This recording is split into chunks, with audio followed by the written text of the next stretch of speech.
Today, South Korea announced a new trade agreement with the United States that lowers U.S. tariffs on Korean cars and auto parts to 15%, down from the 25% rate that had been on the table. This deal comes after months of negotiations aimed at preventing a full-blown trade clash. Under the agreement, South Korea will invest around $350 billion in U.S. industries, including shipbuilding, manufacturing, and technology.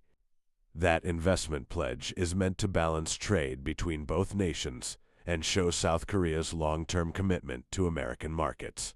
The 15% tariff is being described as a compromise, much lower than the 25% tariff originally threatened by Washington, but still higher than the zero tariff status South Korea enjoyed under the earlier U.S.-Korea Free Trade Agreement. For Korean automakers like Hyundai and Kia, the deal brings some relief. They'll continue selling vehicles in the U.S. at a more predictable rate, avoiding the huge cost increases a 25% tariff would have caused. But not everyone in Seoul is celebrating. South Korea's central bank has warned the country's economy could still take a hit, saying the new tariffs might reduce growth slightly over the next few years. That's because the 15% rate is still a major shift from the duty-free trade that existed before.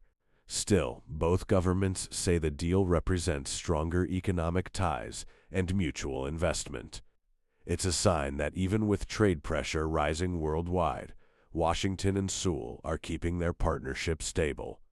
In short, South Korea gives up its zero tariff benefit but avoids the worst-case 25%.